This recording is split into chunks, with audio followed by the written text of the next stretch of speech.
dando aqui sequência aos nossos seminários já habituais. Hoje a gente vai trocar uma ideia com o professor William Roberto Wolff, da Unicamp, meu amigo, meu colega de longa data, assim, que rapidamente aceitou esse convite para compartilhar com a gente um pouco daquilo que ele tem feito, né, na pesquisa dele na área de mecânica dos fluidos, simulação computacional de escoamentos, usando metodologias super sofisticadas para capturar detalhes de estruturas turbulentas. É um cara assim que tem profundo entendimento não só da questão teórica da mecânica dos fluidos, mas também é um grande numericista que eu admiro bastante. Assim, para mim hoje é motivo de muita alegria estar recebendo o William aqui no nosso programa.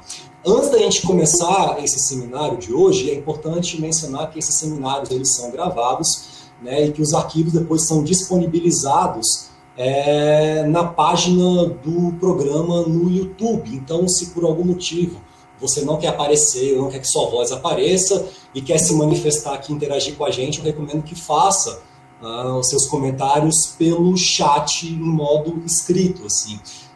Vocês podem ir mandando, inclusive, ao longo da apresentação do William, as perguntas aqui no chat, e eu vou ser o mediador, eu vou organizando aqui, separando, e no final, depois a gente vai abrir, né, depois que o William expor a parte dele, a gente vai abrir para uma troca aqui de ideias entre a comunidade. Então, William, gratidão por ter topado esse convite. Eu passo agora a palavra para você, irmão. Legal, obrigado Rafael, obrigado a todos aí, né, primeiro pelo convite para participar aí do seminário do programa de pós-graduação em Ciências Mecânicas da UNB, né, e agradeço a todos aí por participarem. Espero que a gente possa depois discutir aí sobre dúvidas ou sugestões.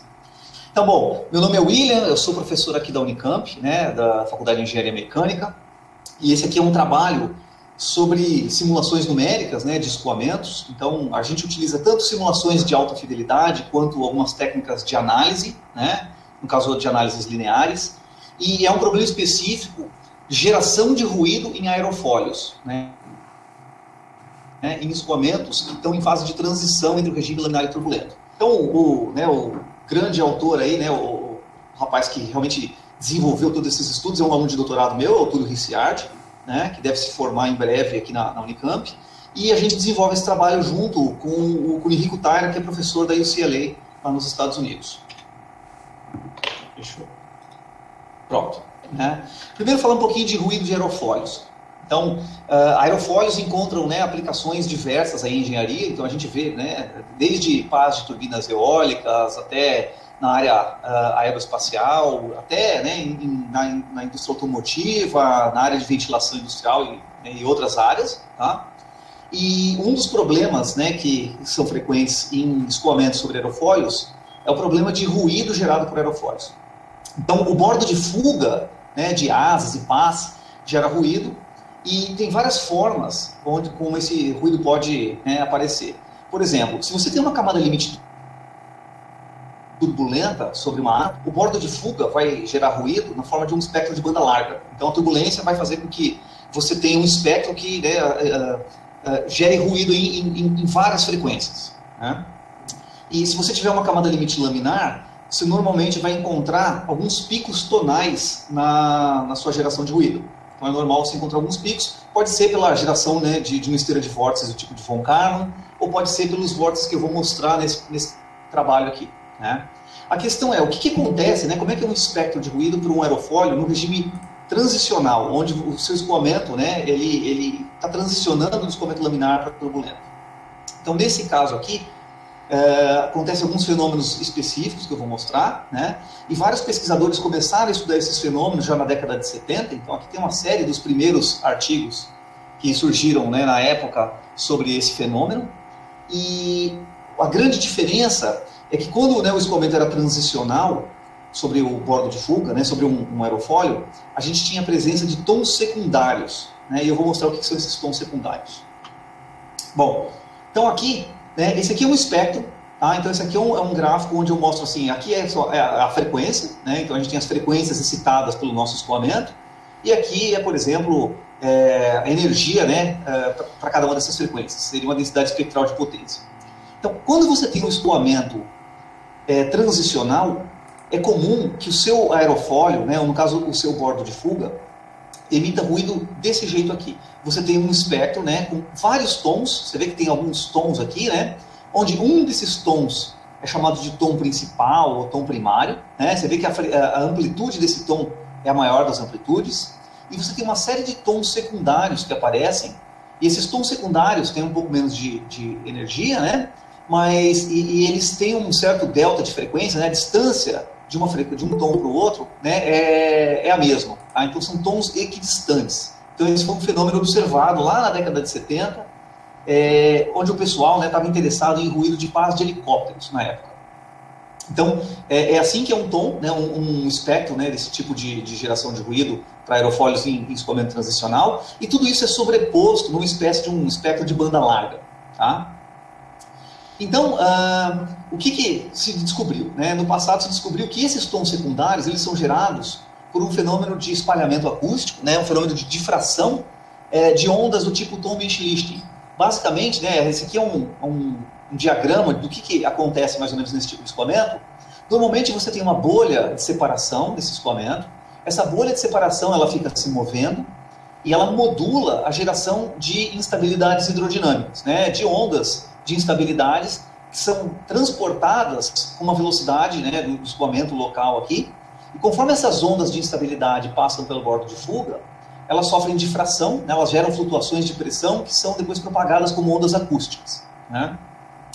E então, o que se descobriu recentemente? Né? Tem um trabalho recente de 2015, onde experimentalmente esses autores aqui descobriram que, bom, o seu ruído tonal, né, ele ocorre numa certa faixa de números de Reynolds, tá? Ou seja, depende muito das suas escalas de comprimento, da sua velocidade, né, do seu fluido, e você tem ruído tonal, então, numa certa faixa, e para números de Reynolds um pouco mais altos, o ruído depende principalmente do que acontece no intradorso, que é o lado de baixo aqui do aerofólio, né? E para números de Reynolds um pouco mais baixos, né? Então mais altos depende da parte de baixo do aerofólio, e números de Reynolds um pouco mais baixos, né? A dinâmica do seu escoamento é dominada pelo lado de sucção, né? Ou o extradorso do aerofólio, que é a parte de cima aqui. Né? Mas a gente vê que depende muito do número de Reynolds, depende do ângulo de incidência do escoamento no seu aerofólio. Tá? Além disso, né, então, além desses fenômenos, além desses tons secundários, além desse fenômeno, né, de ruído tonal surgir dependendo do número de Reynolds e do ângulo de ataque, vários autores também discutem que existe um mecanismo de feedback acústico. Basicamente, esse escoamento, né, esse fenômeno de instabilidades hidrodinâmicas que geram onda acústica, ele gera um fenômeno de feedback, onde as ondas acústicas, que vão ser emitidas aqui do bordo de fuga, elas vão propagar a montante, vão chegar em alguma região do aerofólio, né, a jusante aqui, e elas vão favorecer, né, o surgimento de novas ondas de instabilidade. Isso aí vai ficar, né, num loop, e vai ser alto, né, assim, o escoamento vai se manter dessa forma. Tá? A questão as pessoas entendem ainda um pouco, né, assim, entendem talvez pouco sobre por que esses tons secundários aparecem, e elas não entendem ainda muito bem como é que esse mecanismo de feedback ele se fecha. Né? Tem gente que acha que ele se fecha no bordo de ataque, tem gente que acha que ele se fecha na região de maior velocidade do escoamento. Então tem gente que nem acredita que existe um mecanismo de feedback, né? Tem alguns autores que acham que esse é um fenômeno espúrio que apareceu em alguns experimentos e simulações, mas que eles acham que eles conseguem explicar que isso não deveria acontecer na prática. Né? Bom, então, falando um pouco mais sobre esse fenômeno, né? Então, o que os experimentos também notaram? Né? Estudos experimentais notam que, apesar dos números de Reynolds serem moderados e você ter transição para turbulência, né, isso aqui são escoamentos com números de Reynolds 100 mil, 200 mil, simulações que a gente fez no laboratório aqui, e a gente vê, né, que a gente tem algumas estruturas que são bastante alongadas aqui ao longo da envergadura, né, da nossa pá, né, do nosso aerofólio, tá? E isso transiciona. Nos experimentos, né, nas medidas experimentais, se notou que as flutuações de pressão são praticamente bidimensionais, né, ao longo da envergadura do aerofólio. Isso fez com que vários pesquisadores, né, nos últimos anos aí, eles focassem os estudos em modelos numéricos bidimensionais. Então, esses modelos bidimensionais são justificados porque as flutuações de pressão eram, né, em boa parte, bidimensionais ao longo aqui do aerofólio. E a questão é que esses modelos bidimensionais, eles mostram muita coisa para a gente, né? Então eles mostram alguns fenômenos, eles capturam os tons secundários, né? E eles capturam também o efeito de modulação e amplitude e fase que acontece por conta daquela bolha de separação localizada aqui no aerofólio, né? Então isso aqui aparece tanto nos experimentos, né, no mundo real, quanto em modelos bidimensionais.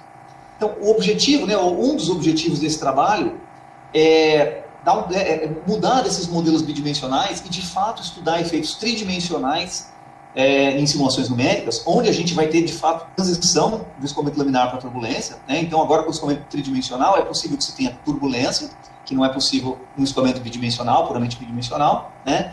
E a gente pretende, então, investigar um pouco mais dos tons secundários e desse mecanismo de feedback acústico que acontece com as simulações tridimensionais. Bom, esse aqui é um slide só que mostra rapidamente o que a gente está utilizando, né, então, para resolver esse problema. Então a gente resolve, né, uma simulação de grandes escalas, né? Nesse tipo de simulação, a gente resolve as escalas de turbulência mais energéticas e a gente apenas modela as menores escalas de turbulência. Tá? Essas escalas menores de turbulência, elas são mais universais, então é mais fácil de você modelar elas, né? A gente, de fato, nem tem um modelo explícito, né, que a gente chama de modelo de submalha. A gente usa um filtro para simplesmente amortecer qualquer, né, erro numérico que venha acontecer aqui na nossa simulação. Tá? Ele é bastante controlado, então a gente utiliza uma metodologia numérica, né, a gente resolve as equações de Navier-Stokes na forma compressível, para uma malha curvilínea como essa aqui. Né, eu estou mostrando aqui cada 3 pontos, então entre um ponto e outro aqui deveriam ter mais 3 pontos, né? E a gente usa uma metodologia que a gente chama de metodologia de alta resolução. Então é um método numérico com baixa dissipação numérica artificial e baixa dispersão numérica. Tá? E a simulação que a gente faz é para um número de Reynolds 50.000, para um escoamento em Mach 0.3 com um ângulo de ataque de 3 graus. Então é um ângulo de ataque pequeno, né? E é um escoamento que a gente garante que a gente vai ter transição ali entre o escoamento laminar e turbulento. Né?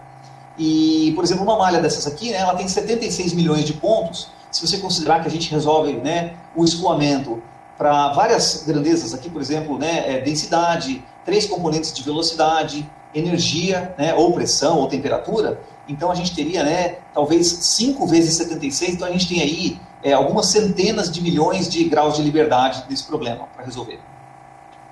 Bom, então deixa eu mostrar como é que é a cara do nosso escoamento, né, então eu vou mostrar um vídeo aqui, talvez, vamos ver se... Então, o que a gente está olhando aqui, né, é um vídeo que mostra como o nosso escoamento se desenvolve, né? Então a gente tem aquelas estruturas alongadas, né, ao longo da envergadura, estruturas bidimensionais, e a gente vê que tem uma região aqui em lilás. Essa região em lilás, vocês veem que ela está se movendo, né? Essa região em lilás, ela representa a região de separação. Então nessa região em lilás aqui toda tem uma bolha de separação, e essa bolha fica se movendo, como a gente está vendo, né?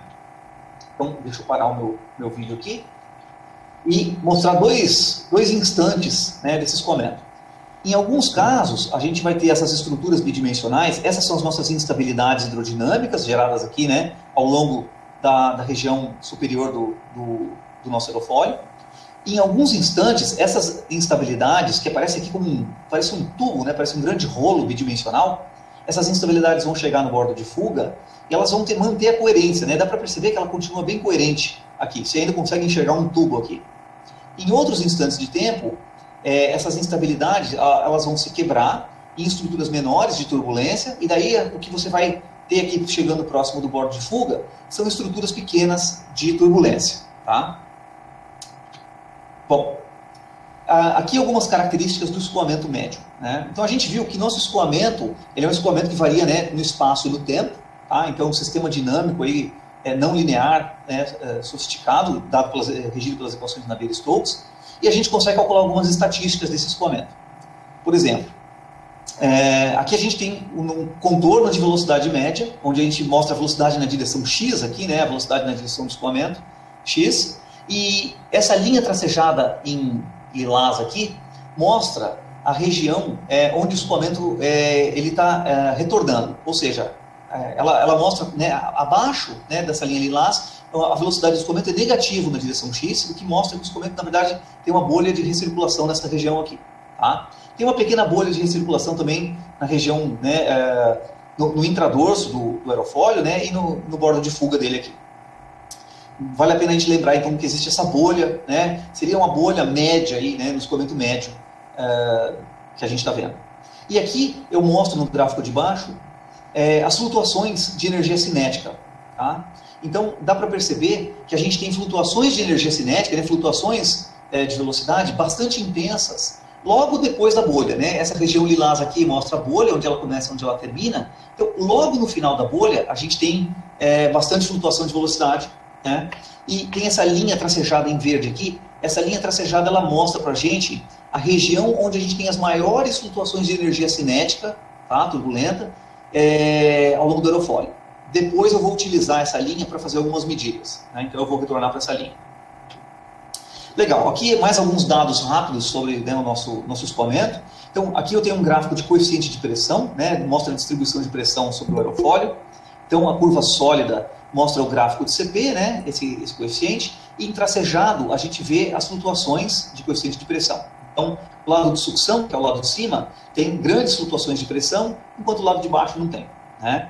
Aqui eu mostro o coeficiente de atrito. Então, o coeficiente de atrito, ele mostra, né, ele permite que a gente calcule o arrasto de atrito sobre o aerofólio, e sempre que ele for negativo, significa que o meu escoamento está retornando. Né? Então, como esse é um escoamento, ele é um gráfico de coeficiente de atrito médio, eu vejo aqui que na média existe uma grande região de recirculação aqui, ó, né? Ela é alongada e existe então uma região onde o escoamento está retornando, que é essa regiãozinha aqui, ó, que é difícil de ver pelo gráfico maior. E que a gente tem grandes flutuações dessa componente de atrito, né, sobre o aerofólio. E aqui a gente tem alguns perfis de velocidade média, né, basicamente em 34% do aerofólio, né, imagina que o aerofólio, eu estou medindo essa posição em X aqui, é uma porcentagem com relação ao comprimento do aerofólio. Então, 0 eu estou no bordo de ataque, 1 eu estou no bordo de fuga, em 34% o meu escoamento ele começa a separar, onde a minha velocidade aqui, ó, ela é 0, né, e eu tenho essa variação da curva aqui, e vou ter uma inflexão aqui, né, nessa curva, nesse perfil de velocidade média. Tá? Então aqui ele separa, em 64%, 73% eu tenho regiões onde o escoamento continua separado, né, e próximo do bordo de fuga, né, próximo do final do meu aerofólio, 95%, ele já está recolado novamente. Né? Então vamos dar uma olhada, discutir um pouco sobre o ruído, né, a geração de ruído nesse problema. Vamos ver se meu vídeo, se ele demorar muito para... Será que minha internet está... Bom, aqui, ó, agora está tocando. Então, a gente está olhando, né, como que a geração de ruído ocorre. Então a gente vê, em cores aqui, a gente tem estruturas de vorticidade, né, estruturas da vorticidade do escoamento. Então, em preto e branco, né, em escalas de cinza, a gente tem flutuações acústicas, né, incluindo as ondas acústicas geradas pelo bordo de fuga. Tá?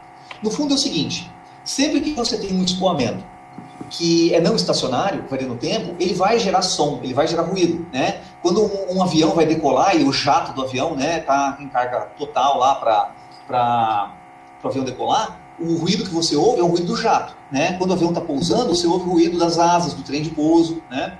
E assim por diante. Então, tudo que você ouve ruído, né, seja desde o seu aspirador de pó, um helicóptero, né, então você tem ruído aeroacústico, né, ruído da aerodinâmica, né, sobre o seu corpo. Tá? E o que a gente nota aqui? Né? Nesse bordo de fuga, a gente vê que às vezes a gente tem uma estrutura bastante coerente, né, a gente vê essa bolinha aqui, isso aqui é um vórtice, né, muito coerente, então a gente vê que ele está bem resolvido. Né? E quando você tem estruturas bem resolvidas, essas estruturas elas vão sofrer difração, né, um mecanismo de difração no bordo de fuga, e isso vai então emitir uma onda acústica. Tá? E bordos de fuga são emissores aí bastante eficientes. Né? Então esse vórtice passa aqui nesse instante de tempo, e ele emite uma onda acústica, que aparece no instante de tempo depois, porque existe um efeito de tempo retardado, né? Essa onda acústica ela é emitida, e até ela chegar aqui, ó, ela teve que percorrer um caminho, né? Ela propagou esse caminho com a velocidade do som, e você vê uma onda acústica bastante forte, bastante intensa. Né? Já em alguns instantes, as estruturas do escoamento se quebram em turbulência, né, mas com menor correlação, e essa menor correlação gera ondas acústicas bem mais fracas. Tá? E aqui tem um gráfico, né, de correlação de pressão. Então a gente está medindo a correlação de pressão ao longo da envergadura da asa. Tá? Lembra que a nossa asa, né, eu estou medindo isso ao longo da envergadura da asa, na direção Z, né, isso em função do tempo. E o que a gente observa? Sempre que você tem essa linha marrom, significa que você tem uma estrutura com muita coerência passando, né, pelo bordo de fuga. Veja, isso aqui está sendo medido no bordo de fuga. Tá? Eu estou colocando um sensor no bordo de fuga e eu estou medindo a minha pressão ali ao longo do bordo de fuga.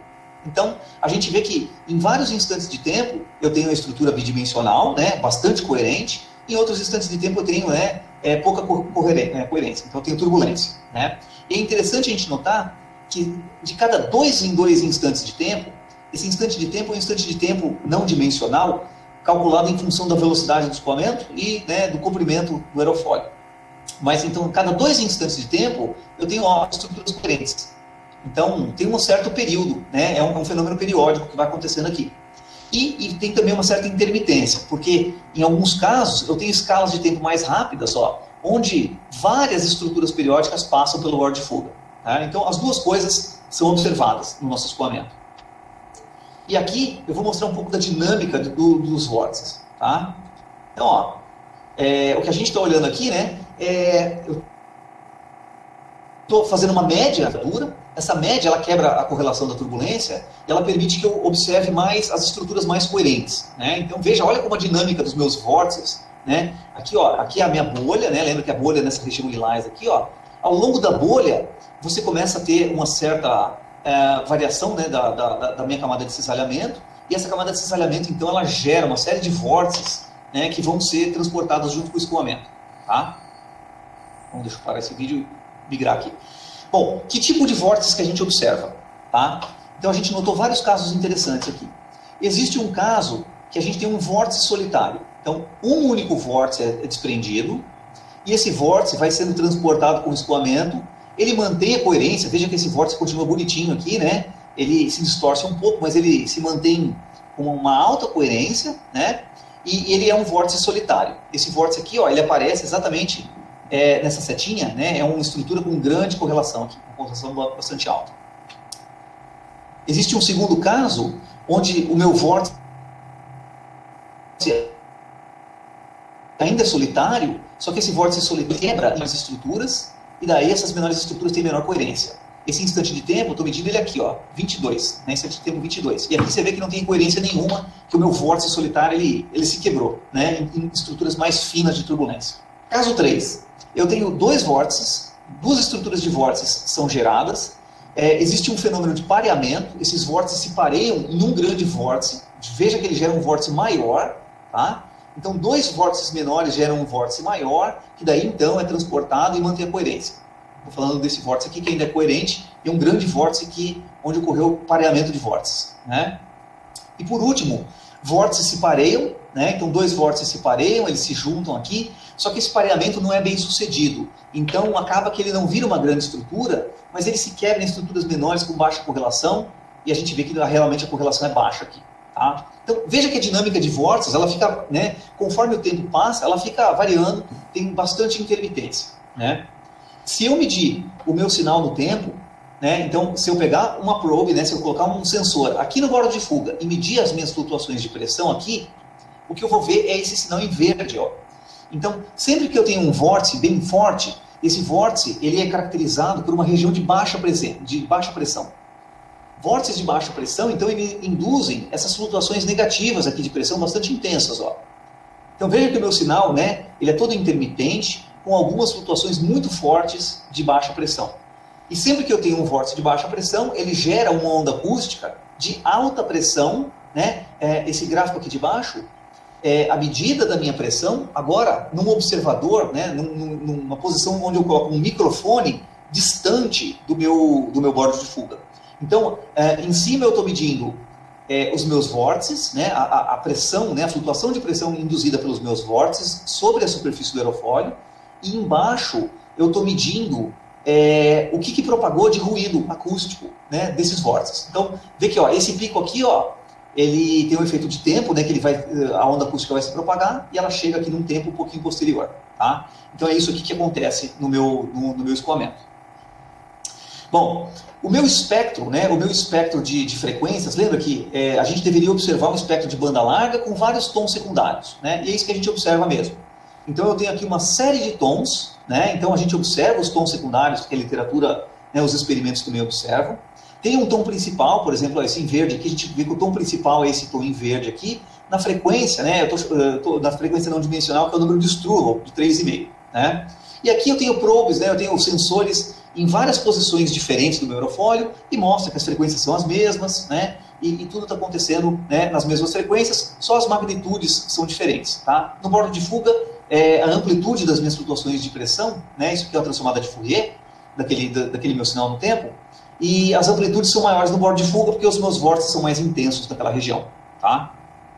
E essa aqui é a diretividade de geração de ruído. Então, isso aqui mostra qual é a direção das minhas ondas acústicas, né? Então as ondas acústicas são propagadas principalmente aqui, ó, a montante, né, mais ou menos 135 graus, né? Tem as várias frequências de cada uma das ondas, e a frequência de Struve 3,5 é a frequência realmente mais excitada, que é a frequência do nosso tom principal, tá?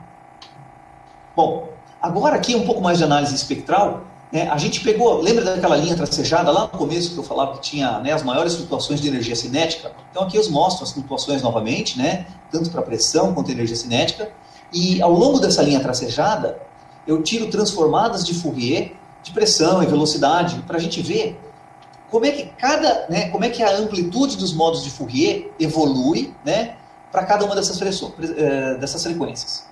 Então, esse é o gráfico, né, onde a gente está extraindo a magnitude dos modos de Fourier. Então, a gente vê que os valores RMS estão em preto aqui. Então, aqui é a contribuição de todos os modos de Fourier, né? Mas se a gente olhar individualmente para os modos, a gente vê que a frequência de Struve 3,5 é realmente a frequência com os maiores valores, né? E o que a gente nota? Existe um platô, né? Existe um platô aqui na região, a montante da nossa bolha de separação. Quando chega na região da bolha, que é essa região lilás, existe um crescimento exponencial da amplitude das nossas perturbações de pressão, e depois existe uma saturação e um platô novamente, né? Isso indica para a gente que nessa região aqui, onde as flutuações são muito pequenas, só chegam perturbações acústicas, né? São as ondas acústicas geradas, chegam aqui na frente, então a gente observa essas ondas acústicas. Nessa região da bolha, existe um crescimento exponencial, a gente provavelmente tem um crescimento exponencial, né, de perturbações hidrodinâmicas, tá? E depois isso satura e vira não linear, e qualquer análise linear não vale mais, tá? E aqui a gente mostra o fenômeno de intermitência. Então isso aqui a gente tem uma análise de tempo e frequência, né? São várias transformadas de wavelets, calculadas para posições diferentes do nosso aerofólio, e basicamente a gente vê que a frequência de 3,5, Struve 3,5 realmente domina, né? Mas obviamente tem algum efeito de intermitência aqui, onde outras frequências ocorrem, né? São observadas, e a gente observa que no meio da bolha, as frequências que dominam são frequências mais altas, tá? Então, somente no meio da bolha, não é a frequência de 3,5, né, que domina, mas são frequências mais altas, tá?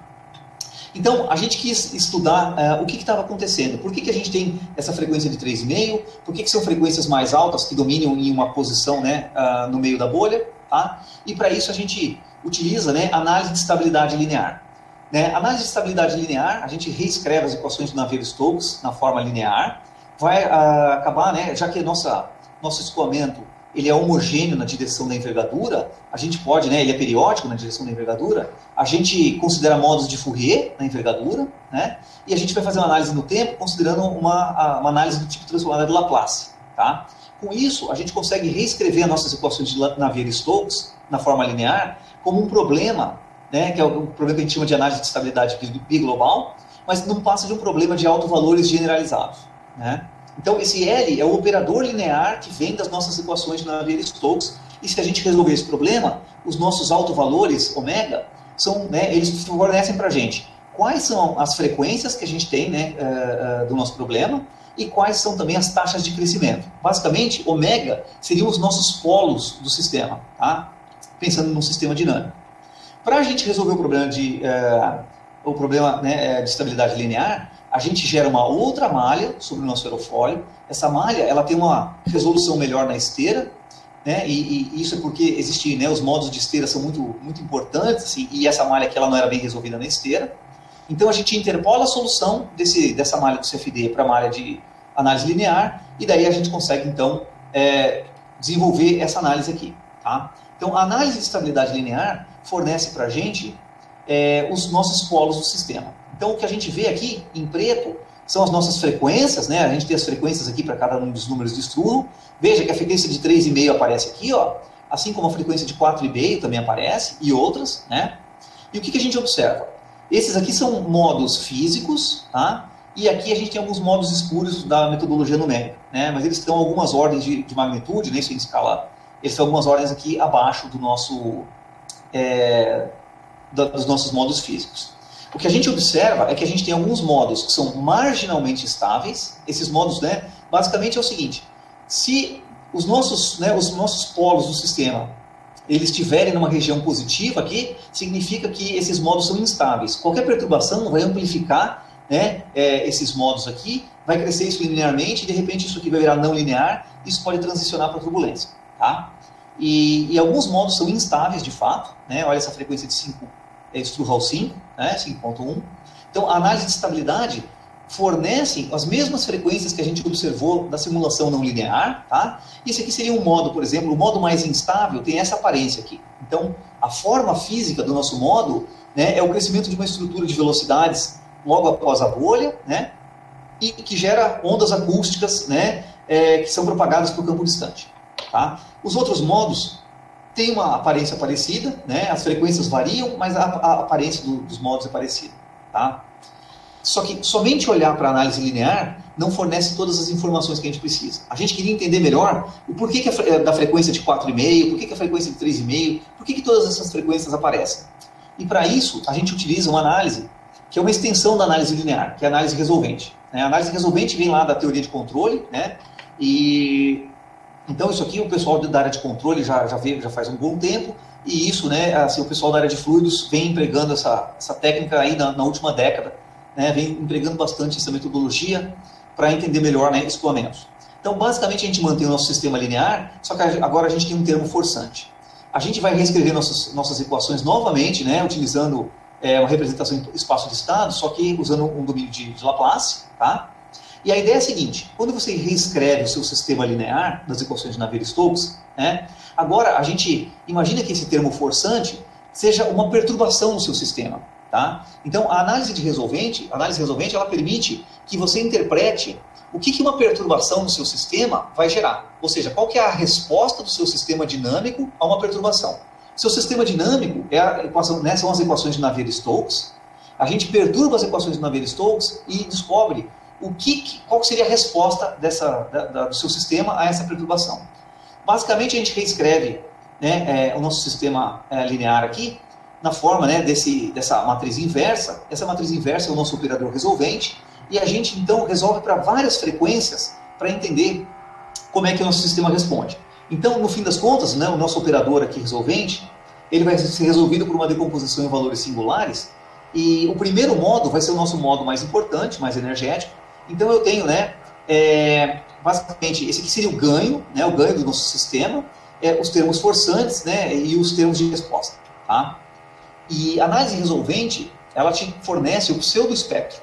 O pseudoespectro, ele mostra o seguinte, né, quão não normal é o seu sistema dinâmico.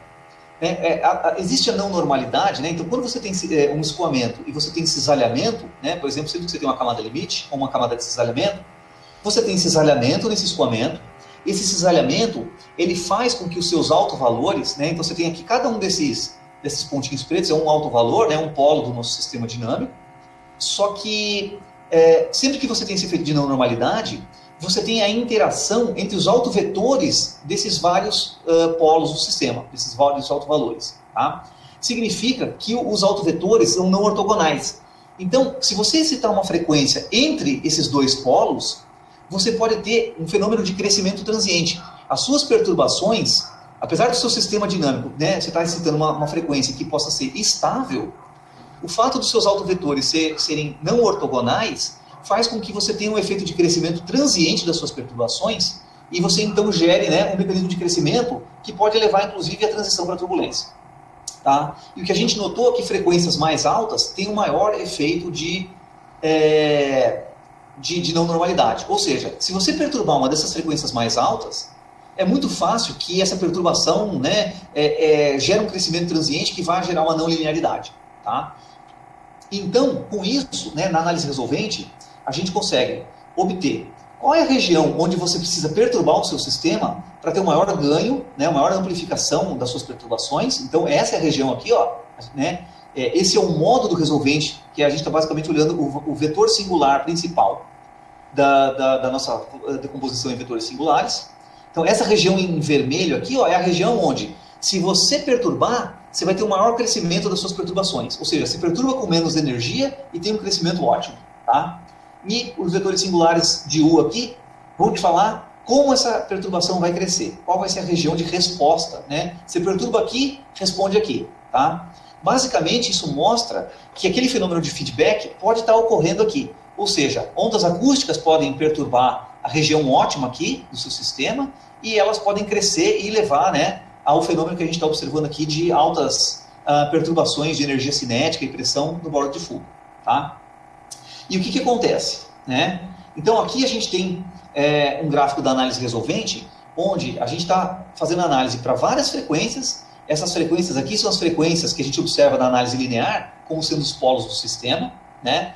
E, de fato, né, em cores a gente vê aqui a região, né, eu estou plotando a componente real aqui dos meus modos de pressão resolvente, e o que é em cor é a região do termo forçante, né, onde é a região ótima para se forçar o escoamento, e em preto e branco a gente está vendo aqui as ondas acústicas. Né? E tem uma pequena região amarela, essa pequena região amarela é a região onde o termo forçante é máximo. Então, se você perturbar nessa região amarela, você vê que ela varia um pouco de frequência para frequência, né? Mas ao perturbar essa região amarela, você consegue ter um maior crescimento das suas perturbações a jusante, tá? Então, basicamente, o que a gente tem ondas de instabilidade são amplificadas pela bolha de separação, tá? Aí vai existir aquele fenômeno de pareamento de vórtices, e é por isso que a simulação não linear te dá uma frequência um pouco diferente da linear, né? O fenômeno de crescimento das estruturas acontece nessas frequências mais altas aqui, ó. Tá? As frequências mais altas, essas frequências mais altas mais suscetíveis a perturbações, né, e a não normalidade, elas são criadas, elas interagem, e daí isso gera aquele fenômeno de pareamento de vórtices que é não linear, e daí gera um pulso acústico, né, que propaga a montante, e aí isso gera novas perturbações. Tá? Isso aparentemente fecha o nosso loop. E para a gente estudar isso melhor, a gente utiliza uma técnica que a gente chama de técnica de perturbação do escoamento médio, que é uma técnica parecida com a técnica de análise linear. É uma análise linear, só que não depende de um problema de autovalores. A gente resolve as equações de Navier-Stokes diretamente no tempo. Né? Então a gente consegue resolver as equações de Navier-Stokes no tempo, somente considerando as perturbações. A gente tem uma excitação que é o impulso, a gente dá um impulso inicial na nossa equação de Navier-Stokes, e a gente consegue observar só a evolução das perturbações lineares no nosso escoamento.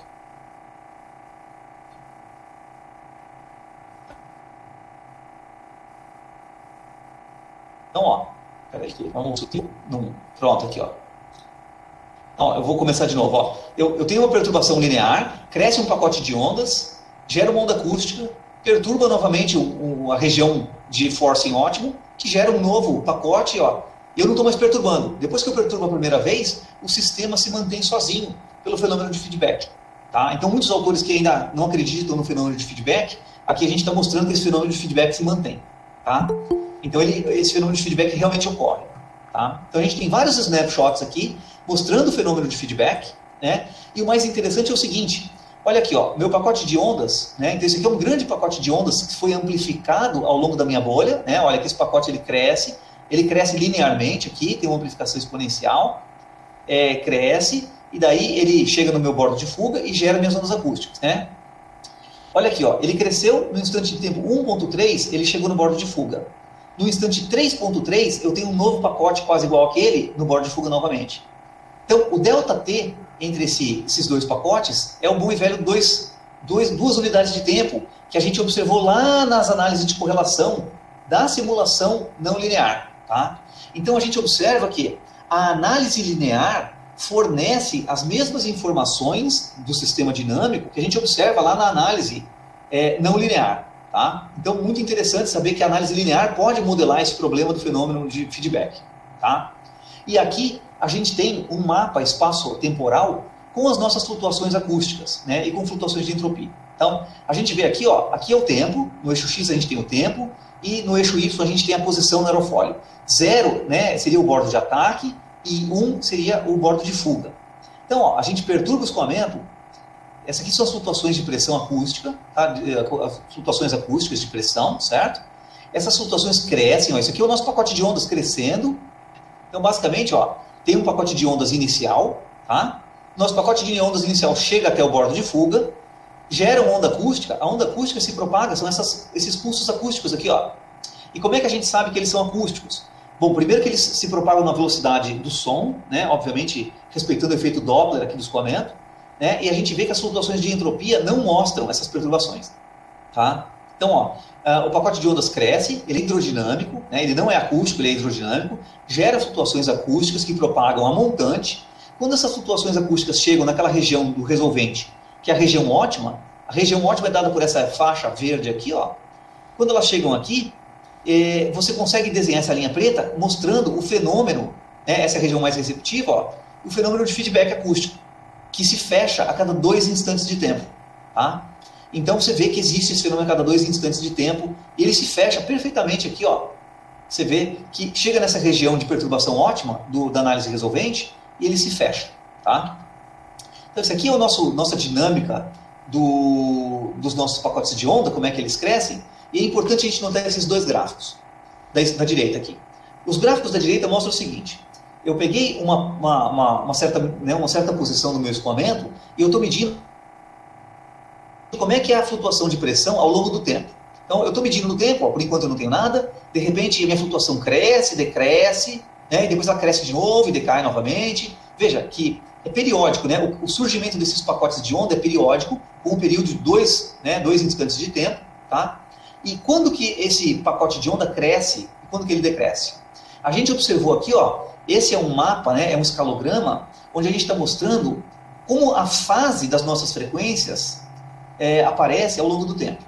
Então a gente vê, ó, quando a fase está toda vermelha ou toda azul, significa que todas essas frequências aqui, ó, aquelas frequências altas lá que apareciam na análise de estabilidade, todas as frequências estão sendo excitadas em fase, né? Todo mundo está vermelho, está todo mundo em fase, depois está todo mundo azul, está todo mundo em fase também, né? Então a gente observa que o pacote de ondas cresce quando existe uma interação construtiva entre as várias frequências.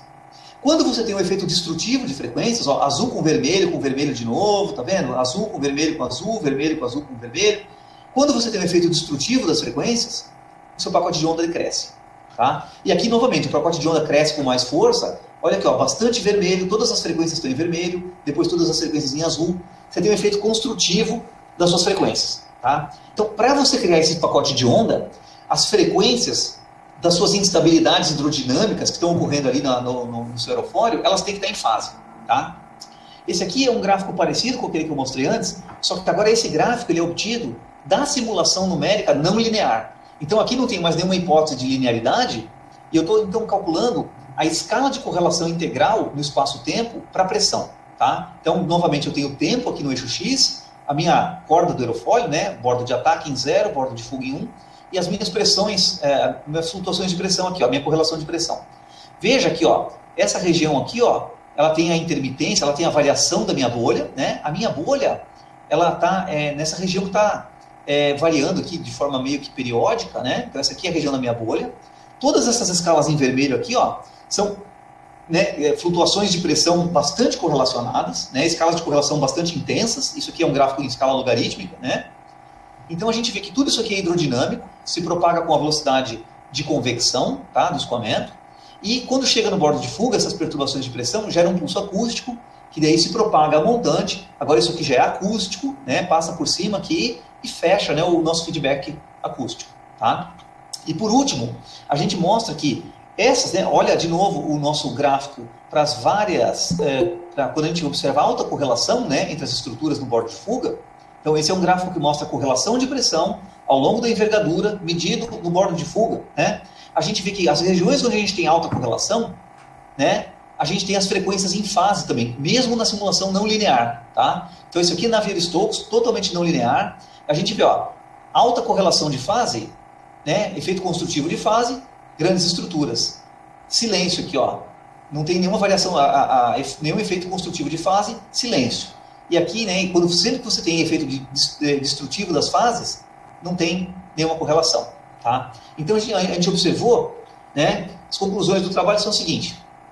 Bom, primeiro que a gente combinou simulação não linear com linear, tá? E parece funcionar bem, né? A análise linear parece mostrar vários dos fenômenos que a gente observa na simulação não linear, tá? A gente observa de fato os tons secundários que aparecem nos experimentos, né? E também observa o fenômeno de feedback acústico, tá? A gente estudou efeitos tridimensionais que foram desprezados em nos estudos numéricos anteriores, tá? E a gente observa um tom principal, né, na simulação tridimensional. O tom principal, ele não é o mesmo tom da simulação linear. Na simulação linear, são as altas frequências que são mais excitadas. Mas o que acontece é que essas frequências mais altas, elas crescem, elas amplificam, elas saturam, elas levam a uma interação não linear, que aí os vórtices, né, aqueles vórtices menores com frequência mais alta, eles se pareiam em vórtices maiores de frequência mais baixa. Tá? Então é isso que eu acredito que esteja acontecendo aqui. Bom, a gente mostra, né, que a análise linear permite a gente estudar a origem desse problema, tá? E a análise resolvente permite que a gente entenda qual é a região do escoamento mais receptiva a perturbações, tá? E a gente entende que a bolha aqui funciona como um amplificador, né? Então, os pesquisadores aí que estudam bolha, por exemplo, eles, né, sempre falam que bolhas de recirculação atuam como amplificadores de perturbações lineares, né? E a gente observa o fenômeno de feedback acústico e a gente observa que existe um efeito de intermitência muito forte e que essa intermitência, né, ela ocorre e tudo tem associado com as fases, tá? Quando você tem um efeito construtivo de fases, você consegue ter as estruturas coerentes. Quando o efeito é destrutivo entre as várias fases, você começa a misturar todas as frequências e aí você não tem esse efeito e a sua correlação é muito menor, tá? O meu último slide é um slide rápido, só vou mostrar um gráfico rápido aqui, né? Hoje a gente vem trabalhando bastante com análise de controle de escoamentos. Então, basicamente, a gente utilizar a teoria de controle para controlar escoamentos, para, por exemplo, reduzir o ruído aeroacústico de asas, né? Então, aqui, né, o Tarcísio é o cara que está desenvolvendo esse trabalho no laboratório, e a gente emprega, né, uma técnica de Extreme Seeking Control, né, e algumas variantes, para a gente fazer controle em tempo real, né? Basicamente, a gente tem as equações de Navier-Stokes, elas são a nossa planta, tá? Não lineares, né? Então, esse controle funciona em tempo real e também funciona com as equações não lineares, tá? Então, tem todas as ideias aqui do Extreme Seeking Control, mas o que eu quero mostrar é esse videozinho aqui, ó. Deixa eu ver se eu consigo. É um vídeo que vai ter som, ele vai mostrar o ruído gerado, né? O ruído gerado por uma asa, tá? No caso, uma asa aqui nesse modelo, né? Só que no modelo bidimensional. Ele vai mostrar o ruído gerado e como é que a gente controla, como é que o controle atua aqui. Então, vou colocar aqui, ó. Então, a gente vai agora ouvir, né? A gente vai ouvir o ruído gerado por esse caso aqui, ó. Peraí, deixa eu aumentar o som aqui.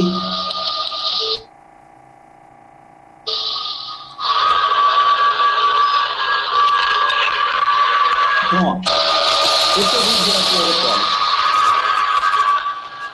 Quando eu ligo o controle, aqui são as ondas acústicas. Liguei o controle. Tá? Eu ligo o controle ESC aqui em cima. Veja que as minhas instabilidades hidrodinâmicas desapareceram. Tá? Olha aqui novamente, ó, as instabilidades hidrodinâmicas e o ruído gerado por elas. Eu ligo o controle, elas vão desaparecer aqui em cima. Eu coloco o maquilador aqui em cima.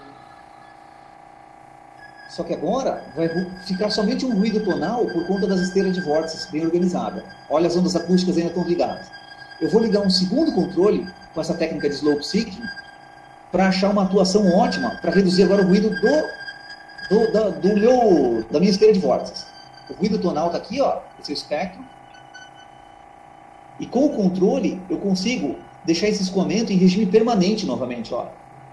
A hora que eu chegar a hora que o meu slope seeking convergir, tá? Então aqui, ó, aqui é a amplitude da minha atuação. A hora que ele achar a atuação ótima, meu escoamento vai ficar em regime permanente, tá? E pronto, não tem mais geração de ruído nenhum. Olha como meu escoamento não tem mais ondas acústicas, ele está quase que em regime permanente, estacionário, tá? E com isso aqui, então, eu encerro aqui a apresentação, tá? Agradeço a FAPESP, né, que financia, né, esse trabalho, tá?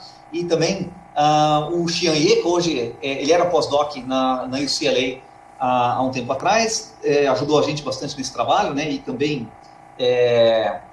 hoje ele é professor na Universidade da Carolina do Norte. E o Jean Ribeiro, que era meu aluno de mestrado no meu grupo, hoje faz doutorado lá na UCLA e também ajudou a gente com algumas ferramentas aqui de análise resolvente. Então, encerro por aqui, né? E novamente foi um prazer aí mostrar o trabalho aí para vocês, né? E ver que vocês estão participando. E assim, se vocês tiverem alguma pergunta, a gente pode discutir agora, né? O que vocês quiserem fazer de comentários, perguntas, tá? Vou tentar.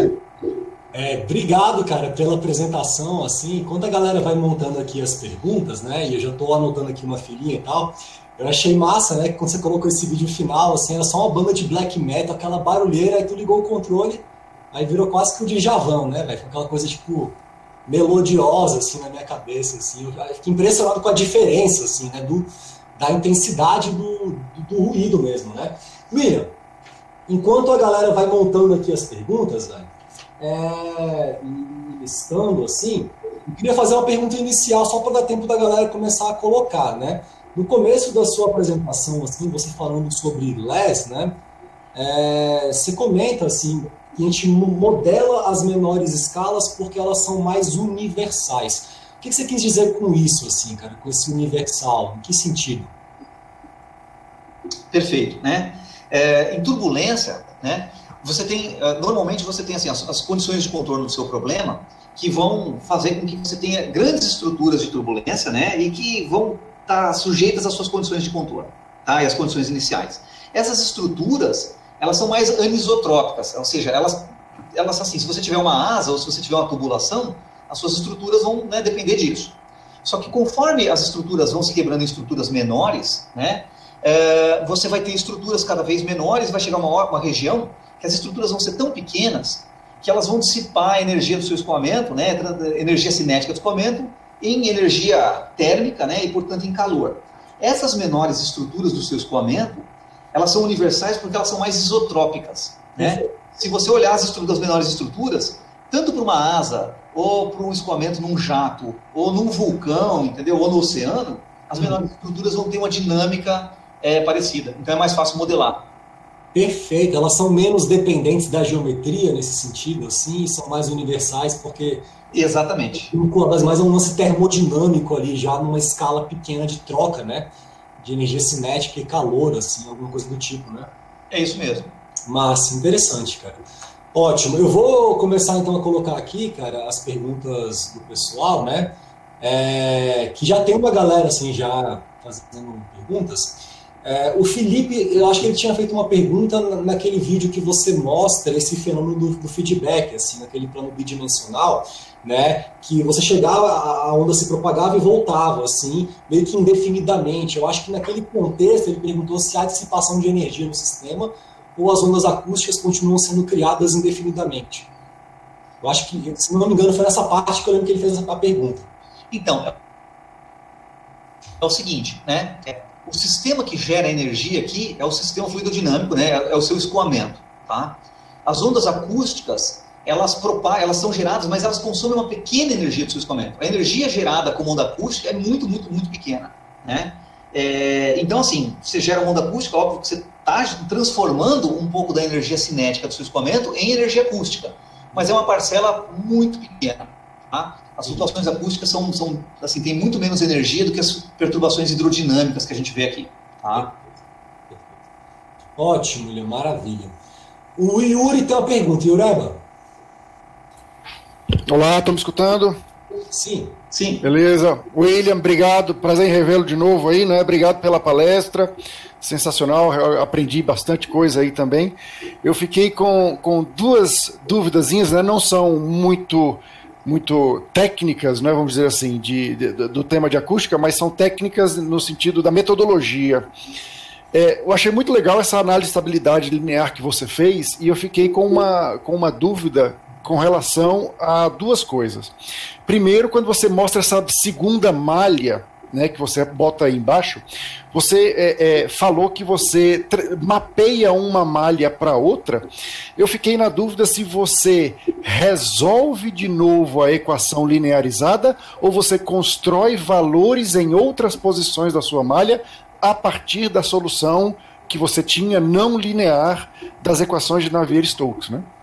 Legal. É exatamente a segunda, o que você falou para o segundo, né? A sua segunda opção aí.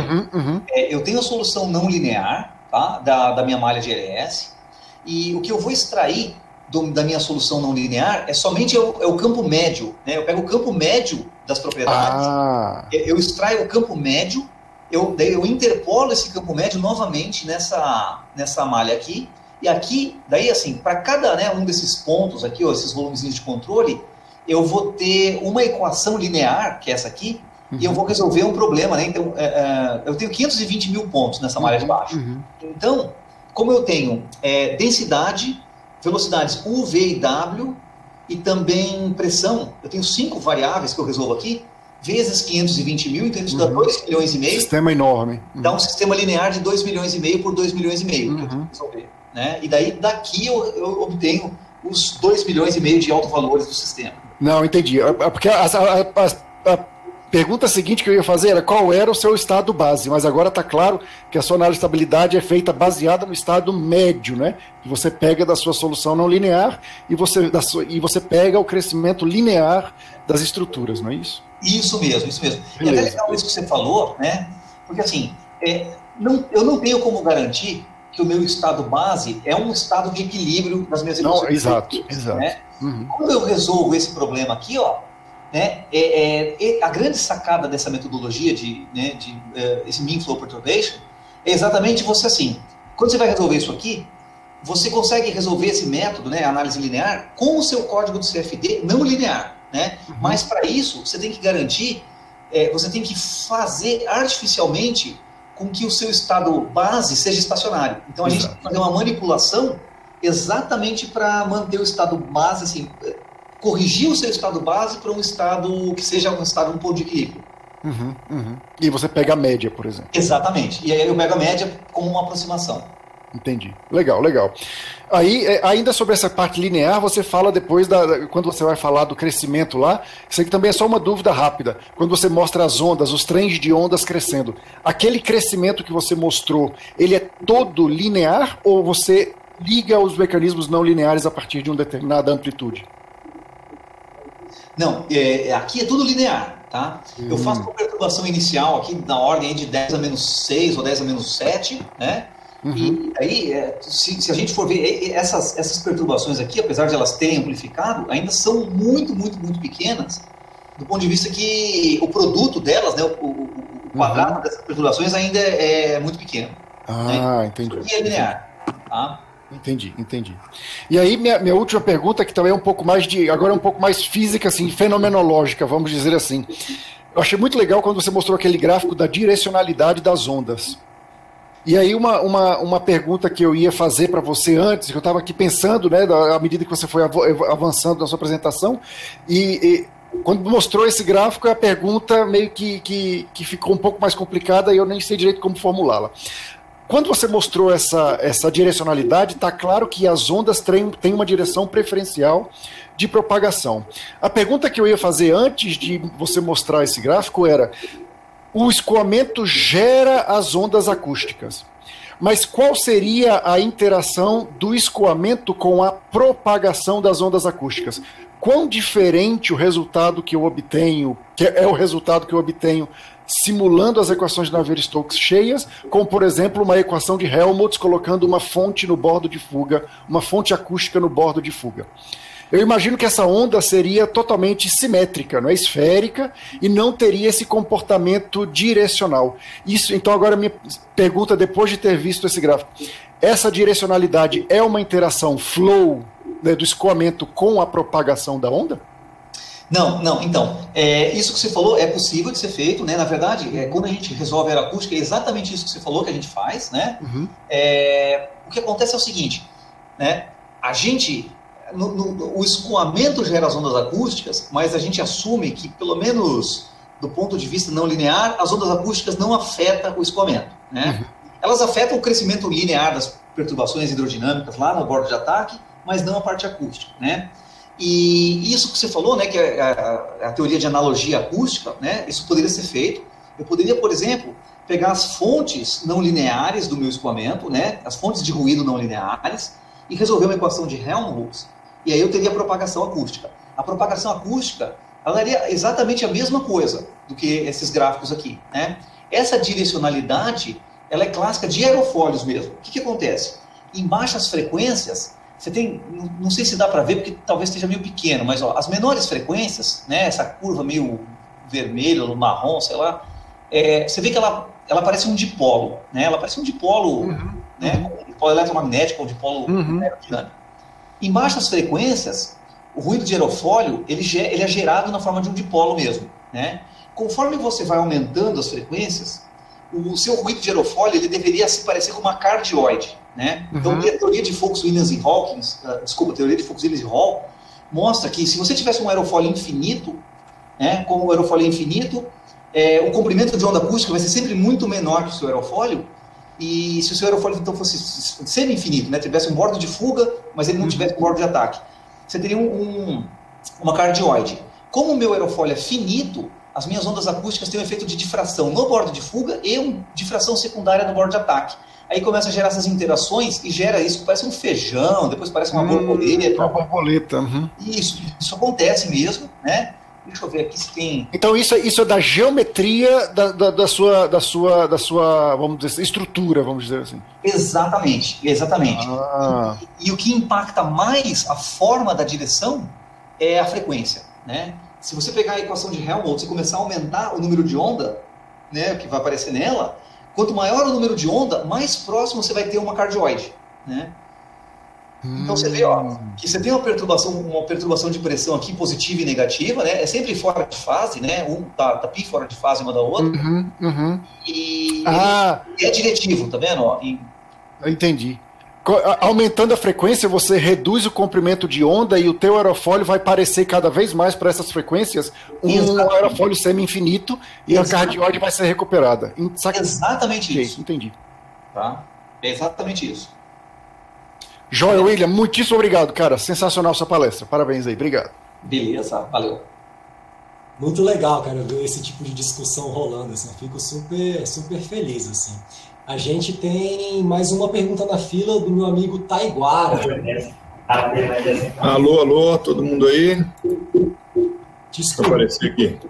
Tá ouvindo aí, Rafa, beleza? Beleza, pode falar. Ô, William, cara, um grande prazer ouvir a sua palestra aí. Muito obrigado, foi, cara, excelente, fantástico, viu?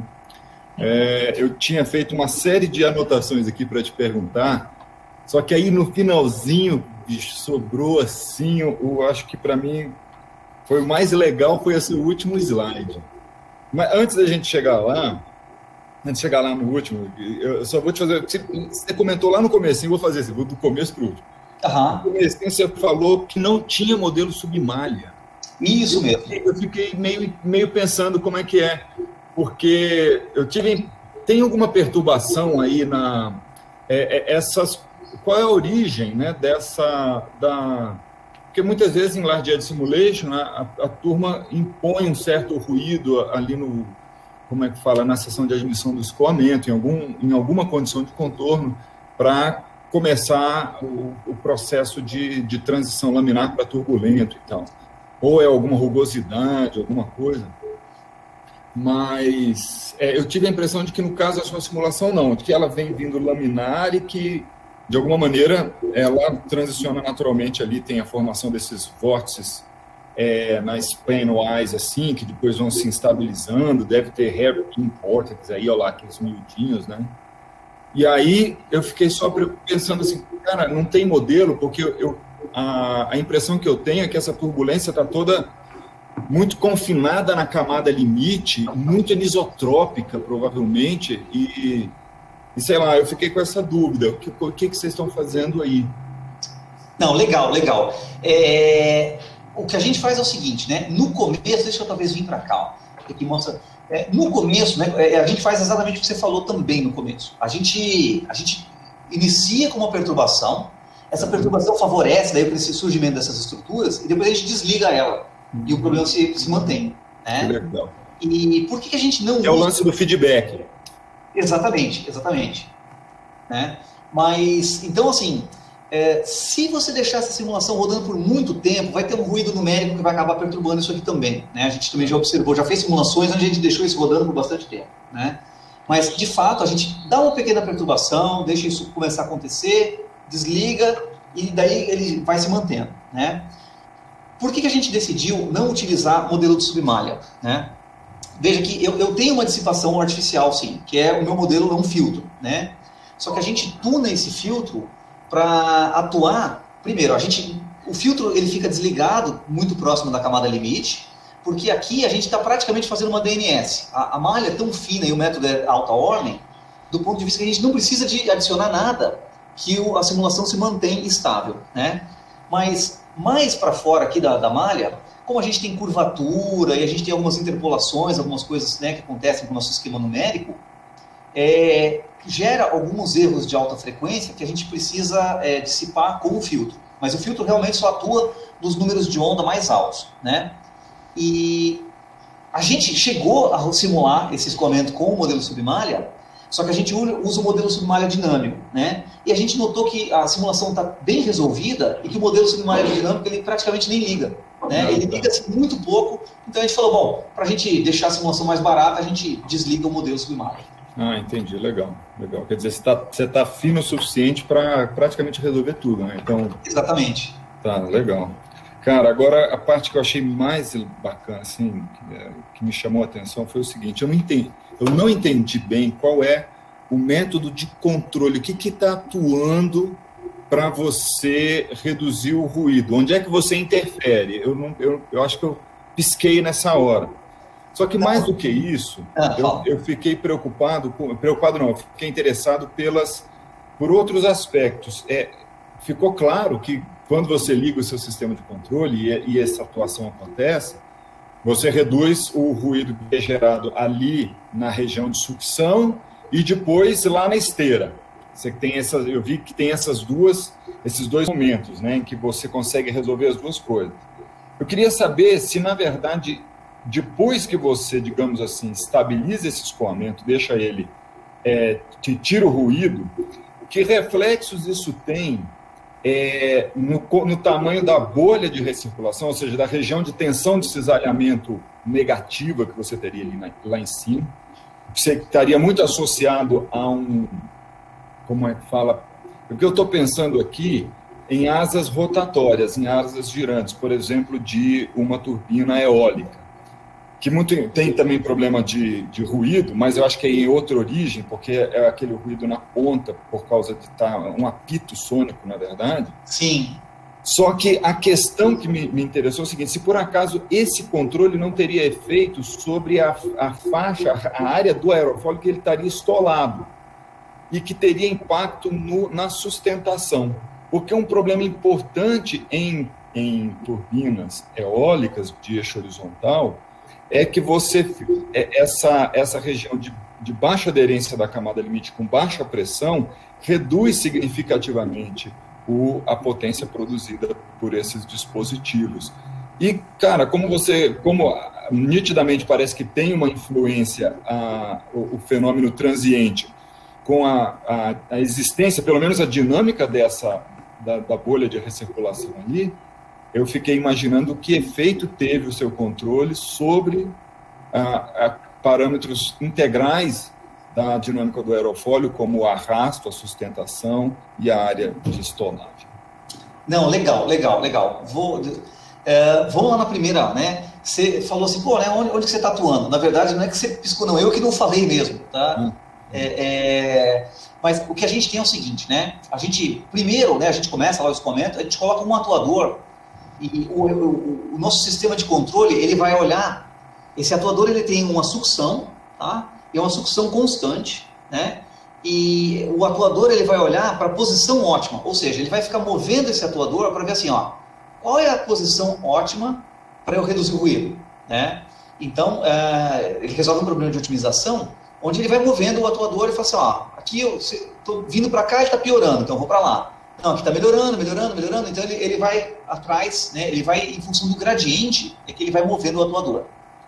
Daí é o seguinte, depois que esse atuador chega numa posição ótima, a gente notou que não tinha mais como reduzir o ruído, porque aquelas instabilidades foram suprimidas, né? E você agora só tem uma esteira de vórtices, né? Tipo von Karman.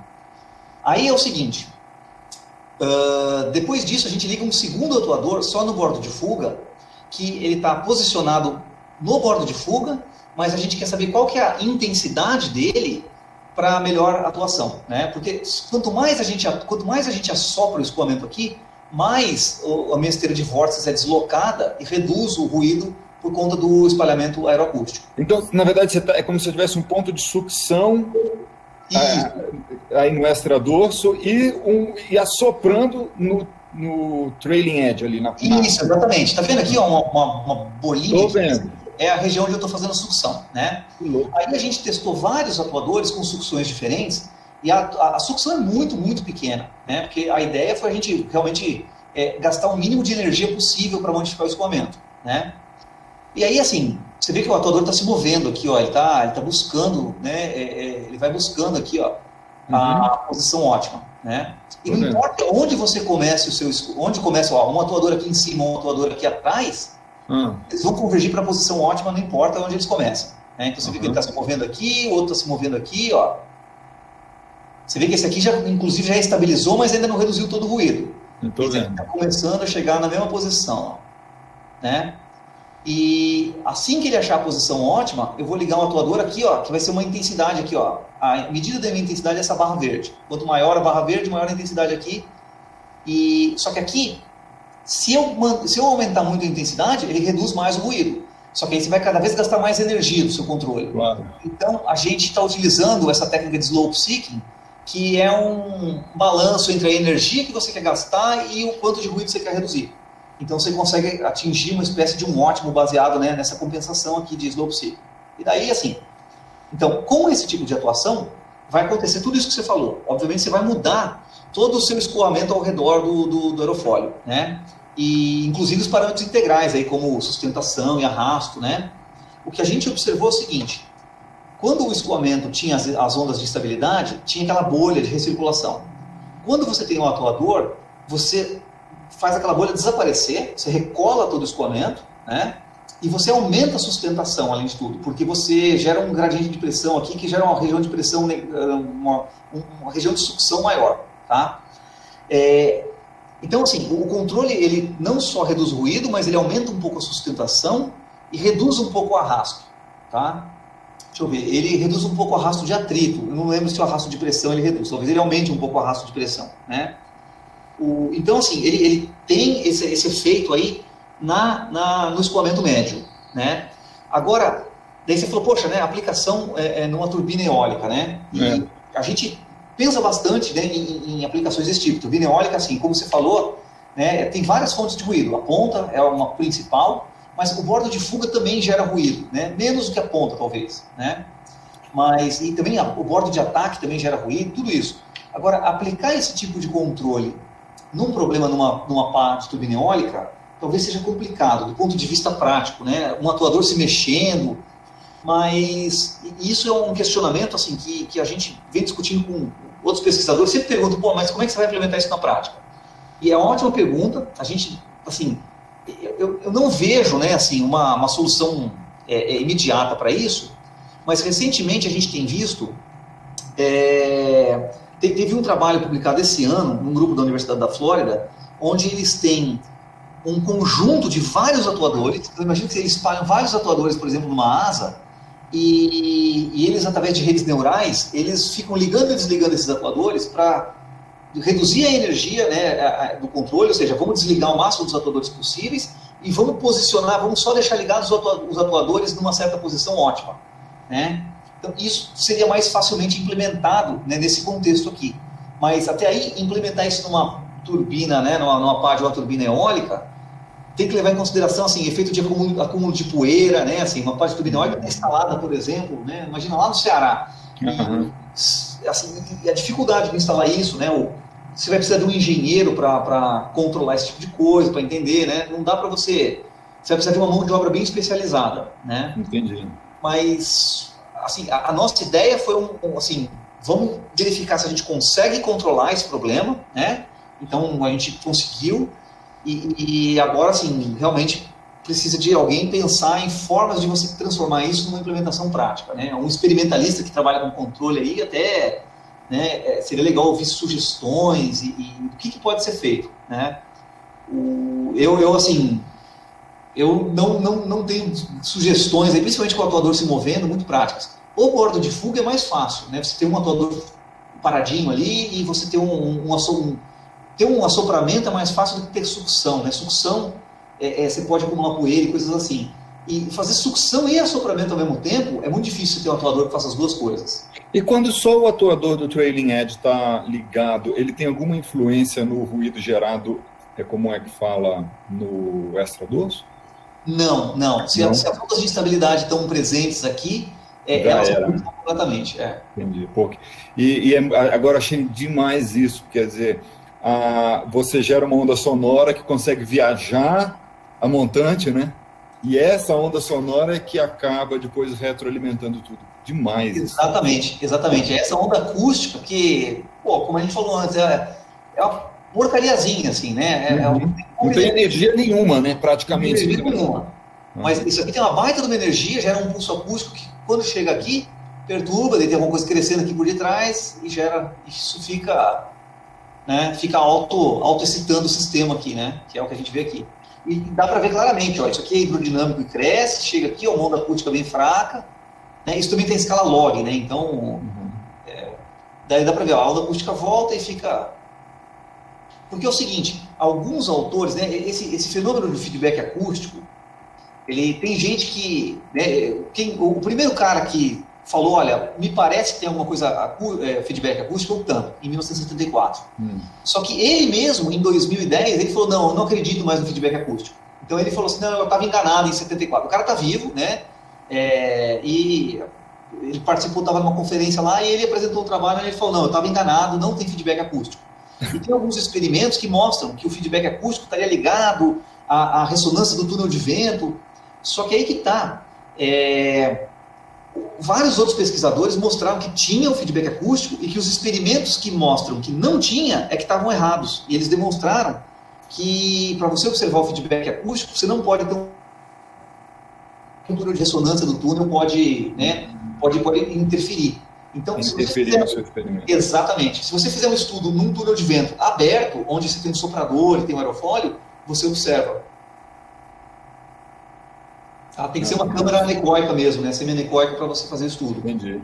Cara, e essa questão é muito louca, né? Assim, várias metodologias diferentes, a gente tem várias coisas disponíveis, experimentos, simulação numérica, análise de estabilidade linear, e assim, tem que ficar o tempo inteiro confrontando diferentes approaches para chegar numa descrição, um retrato fidedigno da realidade, né? Porque mesmo o experimento também, sei lá, antigamente se confiava que era onde estava, a realidade também tem seus vieses, né? Tipo, de instrumentação e de... Você vê que essa questão da simulação numérica hoje em dia, isso é uma ferramenta nova no jogo que até permite a gente refinar o nosso entendimento sobre os próprios experimentos, né? E questionar eles, assim, porque no final tudo tem que bater, né? Assim, então, todas as ferramentas, assim, uma ferramenta nunca substitui a outra, né? Elas vêm sempre para somar, assim, por isso que é legal, assim, você ter essas novas ferramentas e ver como é que uma análise, né? Como é que você parte de um modelo, né? Você parte de um modelo que você conhece, que é a equação de Navier-Stokes, né? E assim, que você pode manipular suas equações, né? E chegar numa equação que lembra a equação Navier-Stokes, mas, pô, aqui você mistura coisas de controle, né? O pessoal da área de controle que trabalha com isso aqui, entendeu? Você tem mais alguma coisa? Ele é muito legal, viu, cara? Obrigado pelo diálogo aí. Adorei a palestra, cara. Valeu demais. Eu acho muito legal, cara, assim, essas trocas de ideias, sabe? Assim, quando tem tanta riqueza, né? E, assim, fiquei muito impressionado, William, com essa junção de diferentes ferramentas de diferentes áreas, né? Você vê o tanto que o seu trabalho, por exemplo, o seu entendimento sobre o fenômeno, sobre a física, ele é beneficiado pelo uso de ferramentas que historicamente nem são muito da galera de fluidos, assim, né? Da galera de dinâmica, por exemplo, como ajuda a gente a entender o que está acontecendo ali, né, velho?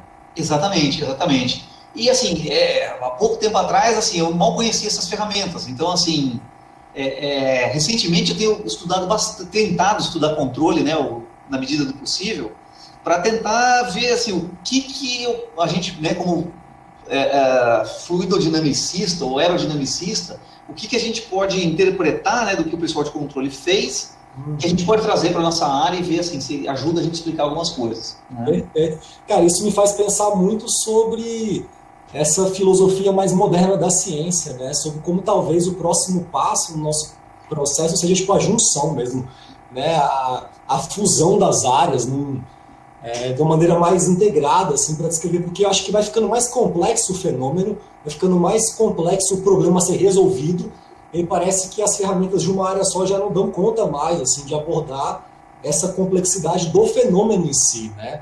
Exatamente. Para essa coisa da fusão, assim, eu acho que é isso que eu tenho captado muito dessas apresentações, cara, muito legal mesmo o seu trabalho, incrível. Eu vou, assim, se alguém quiser fazer mais alguma pergunta, assim, eu acho que a gente está 1h30 já. Tem, né? uma pergunta do Felipe. Tem, o Felipe perguntou alguma coisa mesmo, o que foi? No domínio da frequência, você usou algum filtro ou janelamento para o sinal? Sim. Por isso que eu vim aqui nessa página aqui. Então, eu uso o método de Welsh para calcular, né, essas transformadas de Fourier. Então, tem um overlap entre os sinais, tá? Então, são 4 bins, e tem uma janela, tá? Eu estou utilizando um janelamento de tipo Hamming, né, para obter para obter as transformadas de Fourier. Maravilha. William, muito obrigado, cara, pela palestra, assim, né? Eu que agradeço vocês pelo convite e pela discussão, que eu acho que foi muito boa. Muito massa mesmo, assim, cara. Te convidarei mais vezes no futuro, assim, e fique também sempre convidado, né, a participar em outros temas, se tiver interesse, assim. Vou começar também a te mandar os links para a gente estar tendo mais essa troca de ideia, viu? Pode mandar, cara. E, bom, talvez a próxima vez seja presencial, espero. Assim espero, cara. Seria ótimo.